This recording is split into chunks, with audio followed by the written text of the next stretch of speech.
Hello, team, and welcome to another ATP Geopolitics video with myself, Jonathan MS Pearce. This is Ukraine War News Update for the 2nd of July, 2023. Did I stay up too late last night, meaning that I'm up late this morning? Yes. Did I go down yet another rabbit hole on YouTube watching reaction videos until 1:30 in the morning? Yes. Have I had my cup of tea to get over it? Yes. Well, let's get on with it. Let's go to the Ukrainian general staff figures for the Russian losses for the day before. And actually, these are pretty high figures for the Ukrainians or for the Russian losses. So good for the Ukrainians as far as they are concerned. 790 liquidated personnel. That's considerably higher than yesterday. It was in the 500s yesterday. So it's a good 200 higher today. 10 tanks and 20 armored personnel vehicles. That is a big uptick from yesterday's figures. I might look at Dell's spreadsheet that he updates just to keep going on that. Do a bit of analysis in today's extra video. But 20 APVs is a big hit for the Russians. I've seen quite a bit of footage of destroyed equipment coming out over the last 24 hours or so.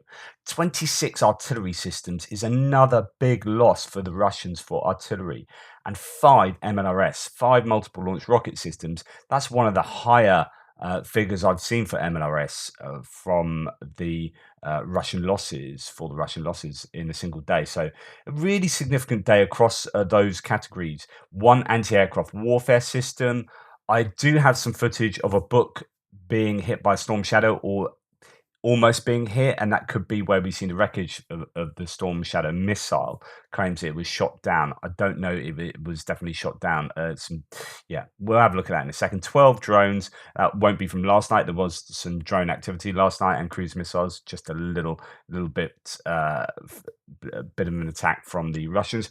22 vehicles and fuel tanks and 3 pieces of special equipment. So really a good day for the Ukrainians, I guess, across the front lines there, reflected in the figures of the Russian losses. Now, of course, the Ukrainians will be taking huge losses as well, no doubt. But the question, as I say, is whether their ratio is preferable to the Russian losses. Whether, I mean, they are on the attack. It is attritional. It is in places positional. So they are, doing these infantry attacks on trenches. It is going to be, a case of taking some severe losses. And some of the data that's coming out suggests that.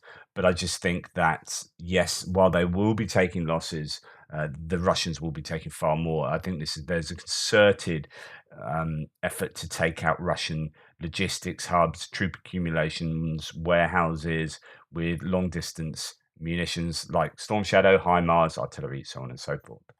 Wagner has lost more than 100,000 mercenaries in Ukraine. Of them, 21,000 were killed and 80,000 were wounded, says Zelensky. So that's the Ukrainian official numbers, or at least what Zelensky is claiming. And that's just of Wagner, right? It's not of any other forces. So huge if true.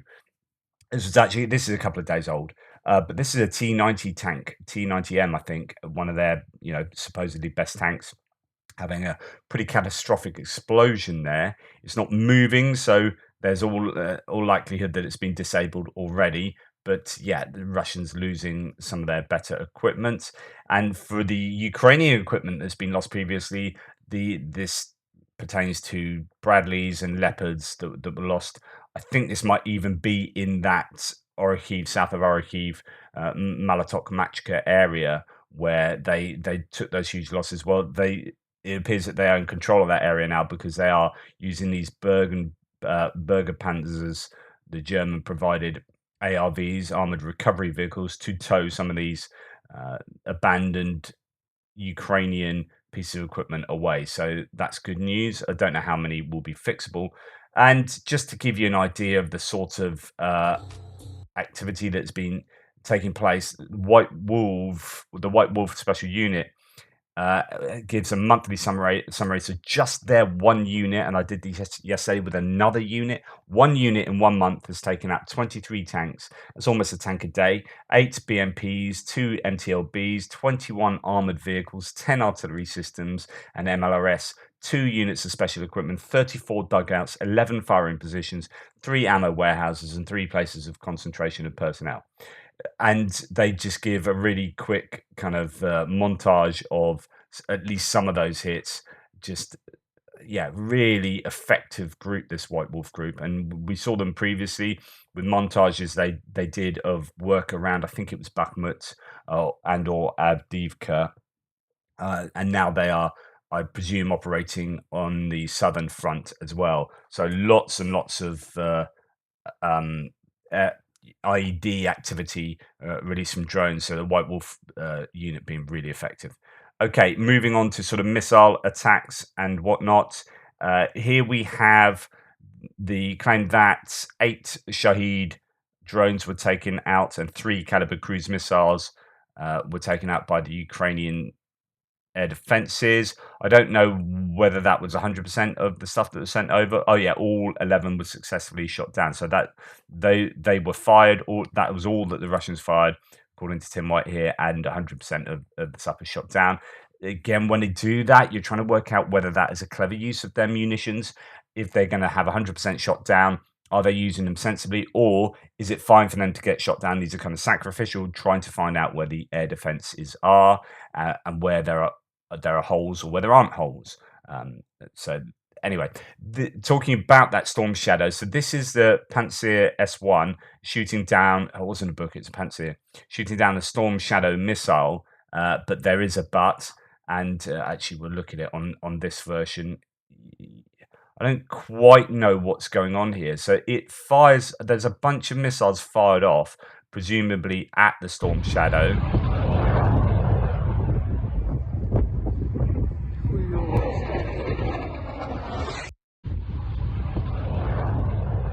So they're firing off in that direction, but Storm Shadow comes from the left. And that could well be the Storm Shadow that was claimed to have been shot down. It doesn't look like it's been shot down. It looks like it's landing there, but I'd be very surprised if they use a Storm Shadow against a Pantsir air defense system, but it might be. I mean, they're fairly high value targets, the Pantsirs, so it could be that they're using it on that. I don't know whether it would have taken out the Pantsir, and indeed whether that is the loss that we see on the air defense systems from the general staff figures. Right, I'm going to go on to something. This might annoy some people. You might think it's not relevant. It's super relevant, right? Okay, just a really quick one here on the value of Twitter. Twitter is an amazing platform, right? As well as being a cesspit in other contexts. But for how I use it, it's an amazing platform that has no alternative. It's a bit like Facebook was a couple of years ago. Like the power of Facebook was that everyone was on there. So if you wanted to contact friends, people you haven't seen for like donkey's years, you get on Facebook because everyone's there, and that's its value. With Twitter, everyone in the OSINT community, politicians, reporters, news organizations, media organizations, charities, humanitarian efforts, civilians living in Ukraine and Russia, military personnel, soldiers on the front line uploading stuff, all of these, but basically the whole open source intelligence community is based on Twitter. So for me, rather than have to go out to 50 different places and get my information that would take, it would just mean that my channel I wouldn't be able to do it. Without Twitter, I wouldn't be able to do my channel. So that's how important. If you're watching this video, then Twitter is important to you because it's basically the aggregator of all information concerning the Ukraine war. That's why everything I produce is on Twitter. And if some of those links to articles, if those articles have more detail, I'll then go to the article and bring that in. But it's usually Twitter where that article is given a spotlight, and then I go and do further research into it. So it is massively, massively important. For the last 36 hours, it has imploded, right? And it's imploded for various reasons. So I had something like this yesterday on my curated Twitter list where I get all my information. So this has been my Ukraine list for 2 days. No tweets. So basically, that's happened to me. Luckily, it's worked on my laptop, but just not on my phone. Right. So currently fuming over how this is going to impact real-time reporting. During the earthquakes in Turkey earlier this year, people used Twitter to try and locate people trapped under rubble. To say nothing of protests, this decision is a death knell if it keeps up. So Elon Musk yesterday said, to address extreme levels of data scraping and system manipulation, we've applied the following temporary limits. Verified accounts. So if you're paying him $8 a month, you can read 6,000 posts a day. Unverified accounts are mine, 600 posts a day. That 600 posts goes in like super quick, and then suddenly you can't watch stuff. A new unverified accounts, 300 posts a day. And so there was all sorts of like fallout from this. And people having really big complaints uh, about what was going on and why it was going on. So Chris Owicki says, pretty sure that this happened to Twitter today. The Google Cloud contract ended yesterday. I think it's actually Amazon Web Services. So Rory McGregor says he cheaped out on Google Cloud Service, went all Stockton Rush on the hot fixes, balls it when the clock ran out yesterday, and it's now making shit to cover his arse. So one of the big claims is that actually his reason for doing this is BS. Right, that's actually just an outright lie, that there's extreme levels of data scraping, etc., etc. Although some people have defended that, said no, it could be. There's almost certainly no extreme levels of manipulation and scraping. This is a result of making users log into various tweets, and it's caused an avalanche of other problems because there are no engineers left that know fully what's going on or can fix the problems. He has sacked. So I mean, lots of people said, well, Twitter's still working. And he's gone from 8,000 staff to 1,500 staff. You're like, oh, it was bloated, but actually those people are doing stuff, and loads of things are falling apart at the size of Twitter. And Twitter basically shut down yesterday for all intents and purposes because he doesn't have the engineers to fix it, but also because he's making like money saving decisions. Like, so this guy says, I'm a data analytics manager. Our tech stack is on an AWS S3 cluster, so that's Amazon Web Services. Let me explain in plain English to you all how absolutely BS Elon's claim is. First, you don't prevent scraping by cutting off your own app's access to its own databases. Let's say you're a huge platform on AWS like Twitter is, and you aren't paying your bill. The first thing they're going to do is meter your usage, and they're going to throttle your usage. So that what Elon is really admitting is that he didn't pay his effing Amazon bill. And I think that's pretty much what's going on. I mean, someone else says, look, there are three options here. Twitter's DDoSing itself. I won't explain DDoSing, but you can go and look it up because Elon is an idiot. Twitter is losing servers after the company ignored bills because he's an idiot. Twitter hopes to force people to pay because he's an idiot. Now, he then changed to say, okay, you can have 10,000, 1,000, and 500 for each of those different. He's basically saying you can't use Twitter, and you can only use it like you can use it more acceptably if you pay me to use it. Looks like Elon Musk has deliberately destroyed Twitter, says Tim White. So I'm just going to list all that, like a bunch of the sources I use are absolutely enraged, and a lot of them are leaving Twitter. Almost no views, says Tim Twitter. Interactions on my post. The limit is laughable. I viewed fewer than 20 tweets today, and I'm blocked from any page. I imagine a torrent of abuse will make him blame a technical error and relent. What the F is he doing? That's the dead district that I use. Andrew Perpetua, it's becoming increasingly obvious that we cannot rely on Twitter and need to start moving to other platforms. This is why I started doing bi-weekly streams on YouTube, but that's not enough. I need to find a solution to this. Pretty sure that this is what happened to, so Chris Owicki saying what I said earlier. Elon Musk, please sell Twitter, says Phillips O'Brien. I'm taking a break from Twitter, Chris Owicki, until the current problems are fixed. Right now, I can't even see my own posts, let alone anyone else's. If you want to follow me in the meantime, please check me out on Mastodon. So that's a Twitter alternative. Thomas Tyner saying it's one of the dumbest people alive. And then Elliot Higgins from Bellingcat, you know which tweets also don't load when you don't reach your limit? Adverts. So it's like shooting himself in the foot. Phillips O'Brien, Twitter does seem to be breaking down. I'm not abandoning it, but I'm not subscribing to see more tweets a day. I will simply spend less time here. A great move, Twitter. As I tweet less, please do sign up for my Substack. The Sunday updates are free. And then Tendar here is saying, for those exceeding your daily limit of Twitter, once you can read this again, I'm on the elephant page and the picture of the video, social media, check the screenshots out. So people are getting desperate, saying, look, you're going to have to find me here. And I will not give up Twitter as long as I can, but I have prepared for all outcomes. I will try to keep all three feeds in sync. So on and so forth. Now, some people have defended him, saying actually this is an issue with third parties scraping Twitter and blah, blah, blah.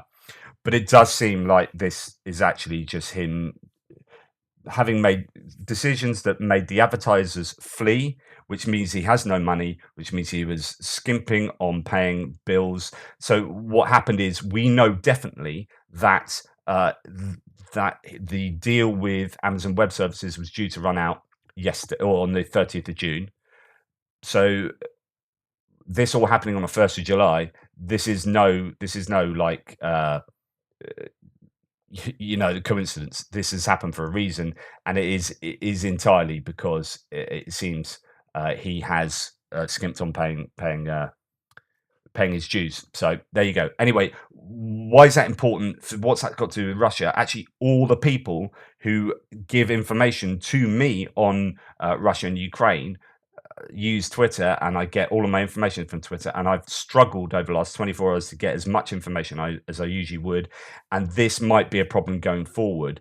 There might have to be, the guy that used to run Twitter, who got out, and offloaded it to Elon Musk, has started something called Blue Sky, but it's not out there big time yet, and it's in the beta phase. But that could be an alternative. It's just this may affect me, which might affect you watching me.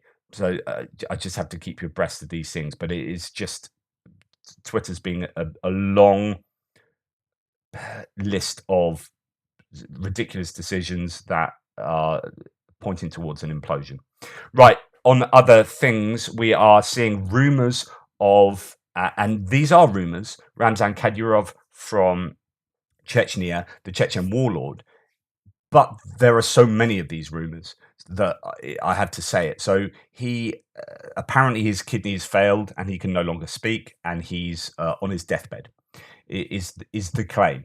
Don't know whether it's true. However, his son, like his quite young son, has put out a kind of really nice tweet about him, like almost like eulogizing him, which is kind of weird as well. But yeah, that is the rumor going around. He might be on his deathbed and he might die soon.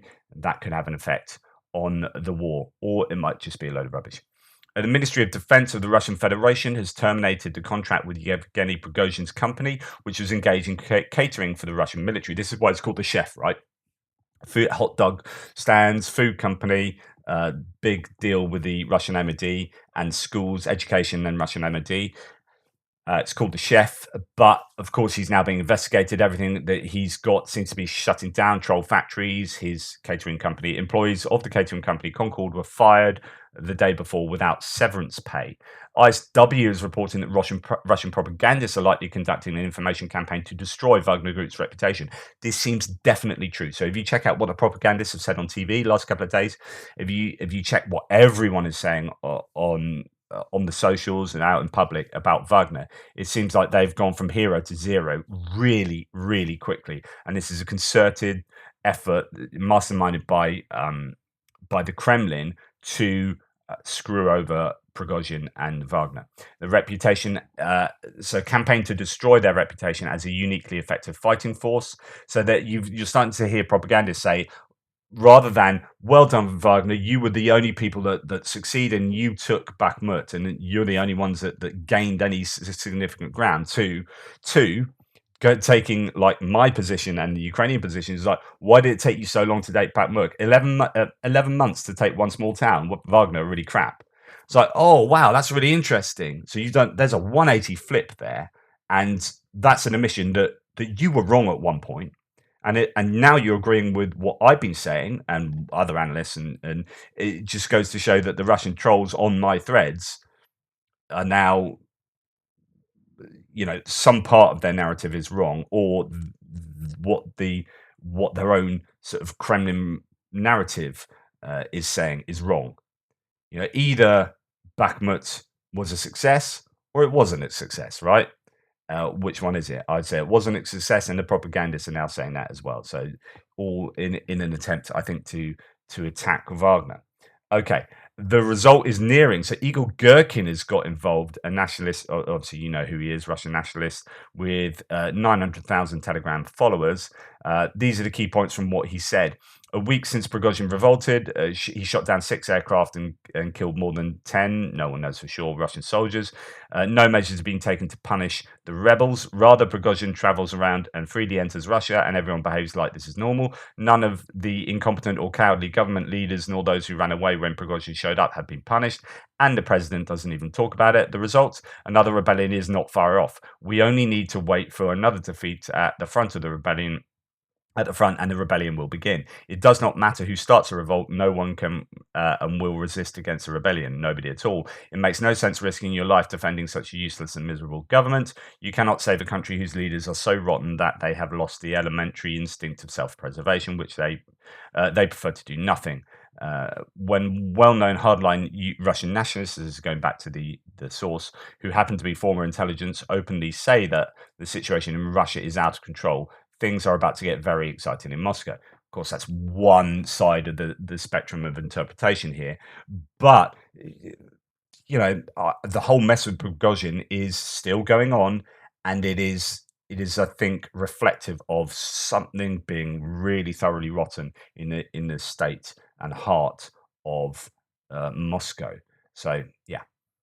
Prigozhin, this is Dmitry from What's Translated, says completely disappeared from the picture. His once very popular audio messages are no more. His press service has been silent for days. It really is quite a scene. But the aftertaste for Russians is not pleasant. Officials are going out of their way to minimize the impact of the mutiny. Prigozhin was allowing the pressure of the enormous Russia. I think this is a really important point and worth you kind of listening to this a bit more closely. Prigozhin was allowing the pressure of the enormous Russian losses and the incompetency to release. So that he was the I guess the release valve for all the discontent with the Russian MOD, the Russian political decisions, and the losses in this war. So people could get behind Prigozhin to release their angst. And now he's gone. There is no release valve. So now there's no such valve, and there's no one of weight and importance to replace him. If it goes off again, it will not be pretty. So imagine a pressure cooker now with no release valve. It is going to explode because of that release valve of Prigozhin not anymore being present. Right. Okay, moving on to Frontline. Worth re-quoting. We are asking Ukraine to fight in a way that we would not, and to take casualties that we would not. This is really, really important before I talk about the Frontline, is that without air superiority, Ukraine are doing an offensive that NATO forces would never, ever do. And we're still not kind of giving them stuff that we could do for them to succeed. And at the same time going, well, you're taking a long time to do this, aren't you? This is going a bit more slowly than you're thinking. Oh, you're having troubles with the minefields, aren't you? Yeah, you didn't give us X, Y, and Z, and we're doing this offensive, which, everything's relying on this offensive. Apparently, if it doesn't work, you're going to freeze the front line and all this kind of carry on. It's like, yes, this is going maybe a bit more slowly because we're hamstrung, and you would never do this, but you're expecting us to do this. So without close air support, we are sending our troops in to take these trenches, whereas those trenches should be absolutely, battered by A-10s dropping, waves, barrages of bombs, right? But no, we're going in and having to take those trenches ourselves on foot. That is attritional. It's pretty horrific. You would never do it, but hey, we're doing it. So I think that's worth remembering for sure. Right. Russian military correspondents write that the armed forces of Ukraine broke through the first line of defense and entered the outskirts of Bakivka. So, by the way, F Elon. So that's war frontline. So yeah, but this is like everyone that I rely on is not happy with Twitter at the moment. Just everyone. Right. So Bakivka, there's fighting in Bakivka as far as I can understand. A stormtrooper Osman from the 24th Adar Battalion, who's fighting in Bakhmut, says last night that heavy fighting was reported both near Klishchivka and inside Bakivka. Ukrainian troops seem to be moving forward. The ISW says Russia has started withdrawing troops from southern Ukraine to keep Bakhmut. Now, analysts note that the Russian command is withdrawing forces from other regions of Ukraine because of the Ukrainian counteroffensive near Bakhmut. It is known that the Russians recently transferred an unspecified regiment of airborne paratroopers from the Liman direction to Bakhmut. If the reinforcements sent to Bakhmut are not enough, Russia will have the risk of creating major vulnerabilities in Kherson or Luhansk regions. It's exactly what I've been saying over the last few days, over the last week or so. The Ukrainians are fixing the Russian troops in the Bakhmut area. They are tricking them, and the Russians are faced with a dilemma. Not a problem with the solution, a dilemma. You send troops to defend Bakhmut, and they get fixed and attrited there, and that gives you weaknesses from where you've sent those troops, and that is a huge issue. Or you keep those troops in defensive positions in those other places, Luhansk and Zaporizhia, and then Bakhmut is lost. So either you're going to lose Bakhmut or you're going to lose these other places on the front line. That's their dilemma, and it is a real issue for them. Ukrainian forces made more gradual advances towards the outskirts of Krasnohorivka. That's north of Avdiivka, so the advances for the Ukrainians possibly there. I need to check all of these before my frontline update, so, pinch of salt and all that. Andrei Yermak is flying a flag tonight. If I had to guess which town might be officially listed as liberated tomorrow, it would be Luhivska, considering we have video evidence of Ukrainians getting shelled there. So that is a town, I think, is that northeast of Pyatikhatki, I believe. So on this kind of western area near the Zaporizhia reservoir, the Russian commander of the Vasilivka area complains about important losses among his troops due to the intense Ukrainian shelling. A goodwill gesture is upcoming. Heavy battles continue in the area of the Antonivsky Bridge. Spokeswoman of the Operational Command South, Humaniuk, quote, currently powerful combat work is underway. The emphasis is on counter-battery fighting because the peculiarity of our front line in this area is really that it is in the area of the Dnipro River. Spokeswoman added that despite the complication of the offensive operations of the Ukrainian armed forces near the Antonivsky Bridge, due to the Russians blowing up the Kakhovka hydroelectric power plant, the Ukrainian military is still inflicting significant losses on the Russians. So that's still an area of issue for them. Indeed, Dmitry from War Translated says, despite the encouraging statements by Russian officials, the Antonivsky Bridge foothold is causing a very palpable concern among the Russians. All day yesterday, they discussed the footage of Russian soldiers ending up under a heavy barrage while attempting to moor on the Dnipro in a small boat. This was followed by mass calls to find boats all across Russia and bring them in. I saw that footage. I mean, it's pretty horrible, but it is just, 3 or 4 guys who were trying to moor a boat. I don't know if there was an injured or dead soldier they were going to go and get, or whether they were just mooring there anyway. And they got hit by what was possibly mortar bombs, and then literally Ukrainian troops right next to them throwing grenades at them, and you saw bodies literally flying in the air. But that was just one small boat and just a few people. But that footage actually, I think, really hit a nerve because it was so evocative. When you see a human body fly 20 meters in the air or whatever it was, and then land, and if you're Russian and you're seeing that, you're like, oh my goodness, we've got to do something. There was something evocative about that. So there was a lot of people kicking off. I don't know if that's particularly representative of how tough things are, though, around Antonivsky. So today, even Igor Gherkin, who previously dismissed the perspectives of such a foothold, came out with a very long post saying Russians are unable to dislodge the Ukrainian defense forces there. And that post is there. I won't go through it now, but you get the idea that Antonivsky Bridge is a bit of a problem for the Russians. The Ukrainians do have a foothold there, and the Russians are struggling to dislodge them. Right, let's move on to military aid now. I have been speaking for quite a long time, so I better get moving. Spain. So a new package of military aid to the amount of 55 million euros has been allocated by Spain. This was stated by the Prime Minister Pedro Sanchez during a speech in the Parliament, and promised that Spain will support Ukraine regardless of the price as long as necessary. So saying all the right things. That's about $60 million. Spain, coming to the aid of Ukraine there, at least a little bit. So 4 Leopard tanks and armoured transport vehicles will also be sent, said the Prime Minister of Spain. So these two met, I think yesterday it was.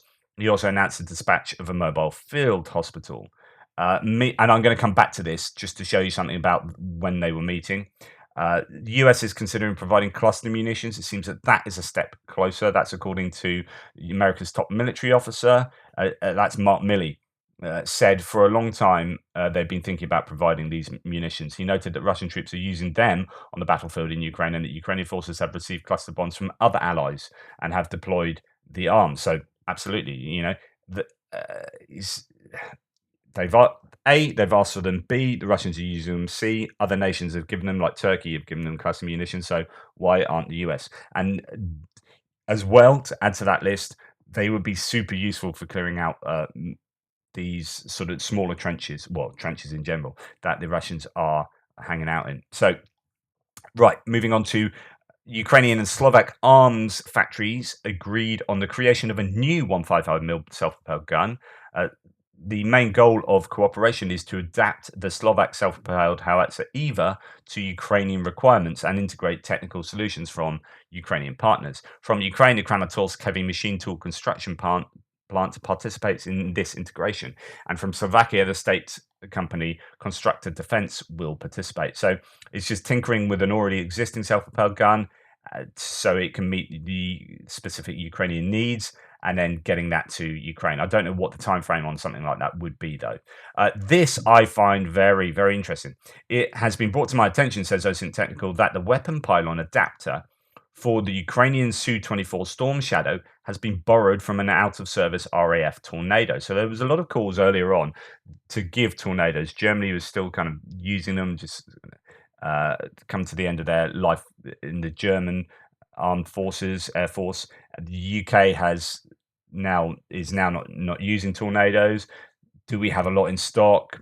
Are they able to be flown? Well, no, they're more likely to be cannibalized. In fact, I think they have been cannibalized for the German Air Force Tornadoes. So, okay, Tornadoes are there. They aren't maybe the right plane at all to give to the Ukrainians, especially since they're kind of fighter bombers, and actually it's they have there are issues with enemy air defense, so ground-based air defense systems in the Russian occupied territories, and also the air-to-air defense, air-to-air missiles, and the range that they have, the Russian aircraft that is.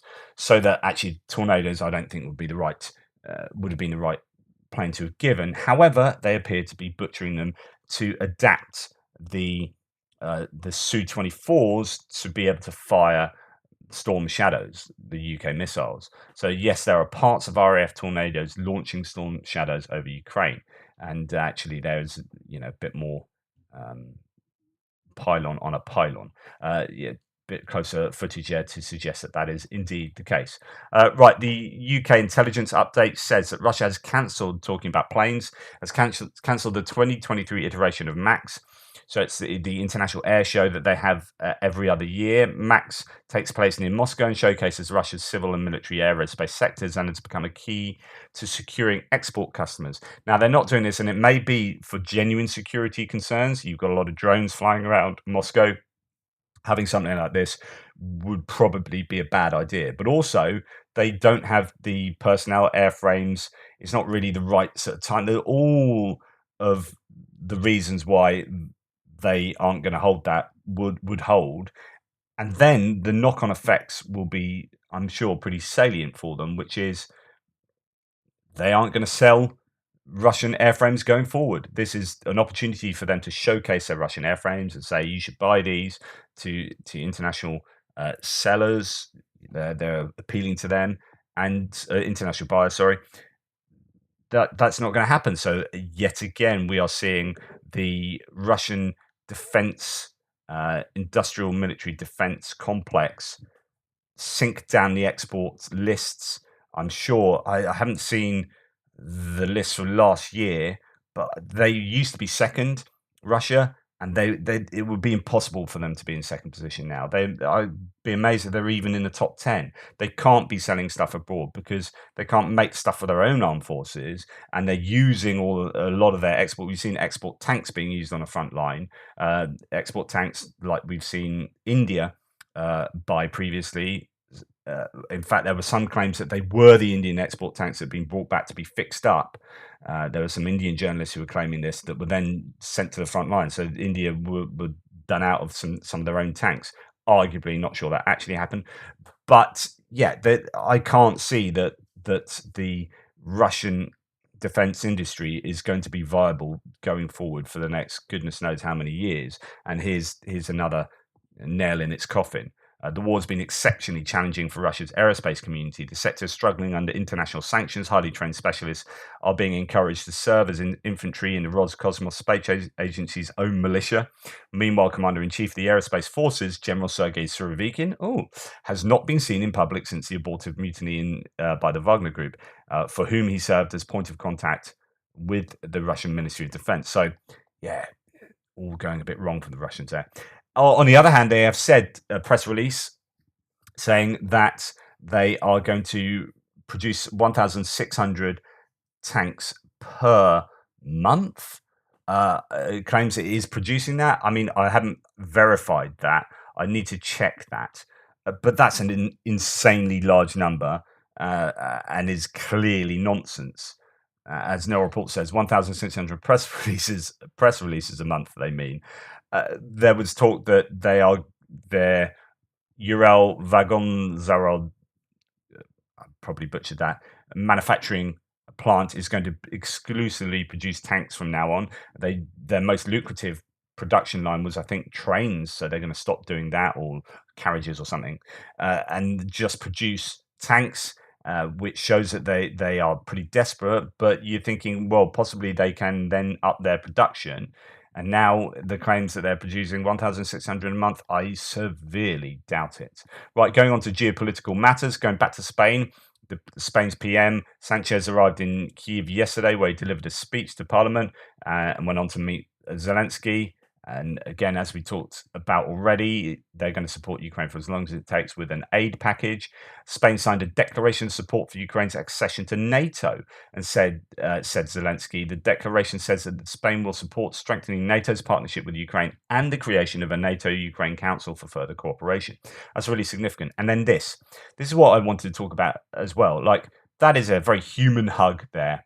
Yeah, is it for the photographers? Maybe.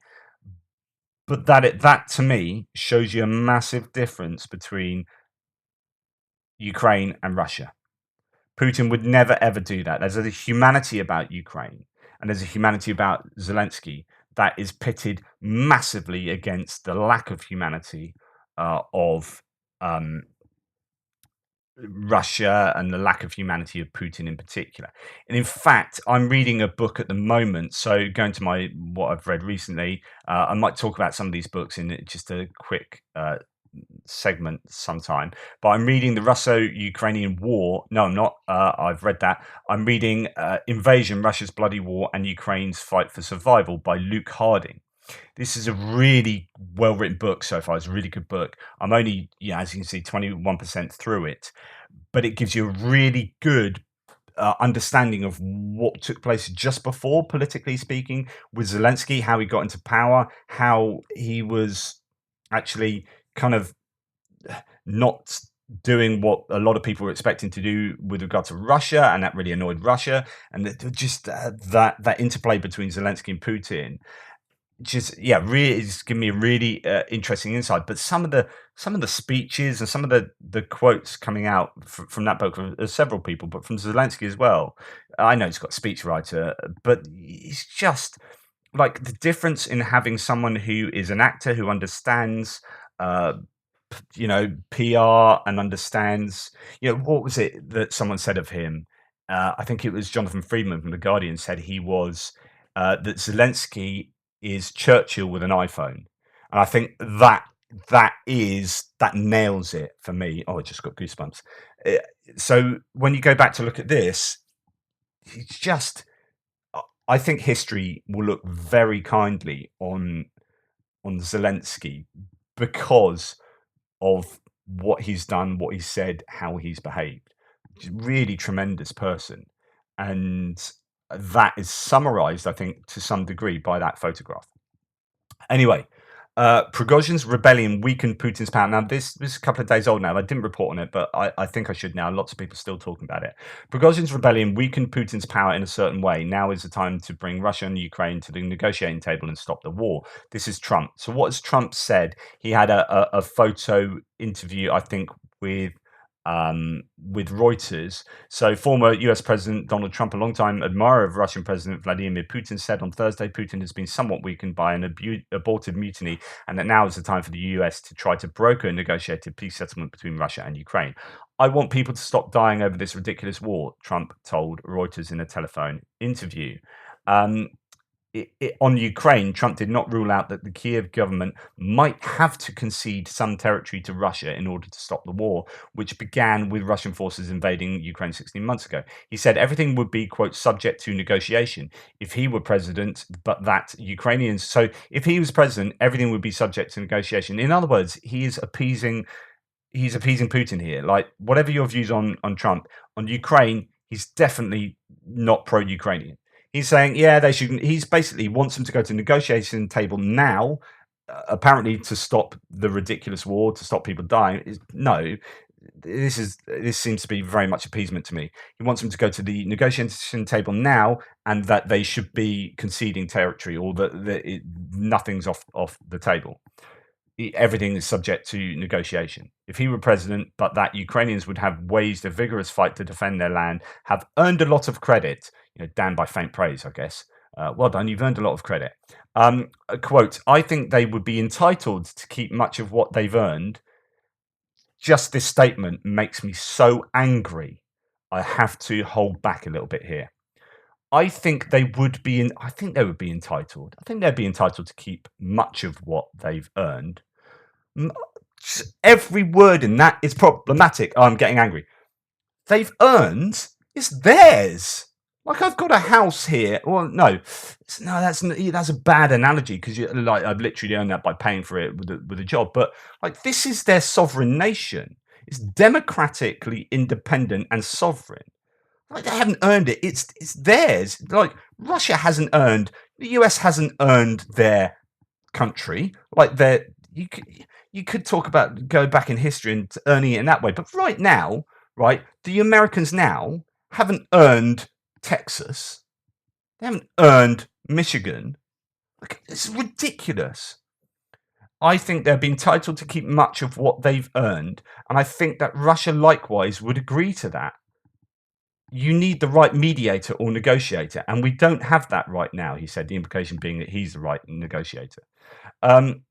He goes on to say, I think the biggest thing that the US should be doing right now is making peace, getting Russia and Ukraine together and making peace. You can do it, Trump said. This is the time to do it, to get the two parties together to force peace. I mean, again, that is a massively, I don't think foreign policy is his thing. Trump has said that Putin has been damaged by an uprising by the Russian mercenary force, the Wagner Group, led by Prigozhin. You could say that that's Putin, that he's still there. He's still strong, but he certainly has been, I would say, somewhat weakened, at least in the minds of a lot of people. If Putin were no longer in power, however, quote, you don't know what the alternative is. It could be better, but it could be far worse. It looks like he's saying, yeah, Putin should stay in power. Now, I know some people say that. Actually, this is a genuine position, but I don't know that. I mean, that would be a nuanced position. I don't know that Trump's position is nuanced here. As for war crimes charges being levied against Putin by the International Criminal Court last March, Trump said Putin's fate should be discussed when the war is over. Quote, because right now, if you bring that topic up, you'll never make peace. You'll never make a settlement. Potentially, there is something in that. And then he says of Taiwan,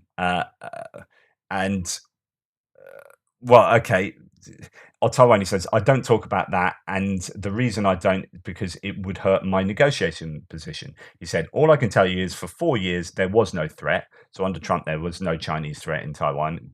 It only appeared when Biden came to power in 2020. And it wouldn't happen if I were president. So, yeah, I've got a real problem with Trump and Ukraine. I had to, move on. Guardian, the admission that Wagner is state funded could help try Putin for war crimes. This is a really interesting ramification of Putin saying that they have given 1 billion. Was it rubles or was it dollars? I can't remember now. There's a massive difference, right? to Wagner over the last year, Russian dictator Vladimir Putin's admission that the Wagner mercenary group was government funded could make it easier to try him for war crimes. The Guardian reported uh, on July the 1st. And finally, I think that it could be a really big shot in the foot for Putin there. 40 employees of the Russian embassy in Bucharest left Romania. Actually, I think they were expelled by Romania. I don't think they left, or at least I've seen various claims. The country decided to reduce the Russian diplomatic mission. Yeah, so it's them. It's not just them leaving. They were kicked out. That's really significant. Of course, we know I did a segment on this before that embassy staff are basically spies. They're not really diplomats. They're basically Russian spies, and Russian embassies themselves are spy units. They have satellite dishes all on top. This is for pretty much all the nations in the EU and Europe. They are just big spy centers. So yeah, I don't have a problem with dismissing Russian embassy staff at all. Anyway, that's enough from me. Enough banging on about goodness me, Trump and Musk again. Anyway, hopefully it's all relevant and you understand why I'm talking about it. Thank you so much for your support. Please like, subscribe, and share. Take care, and I'll speak to you soon.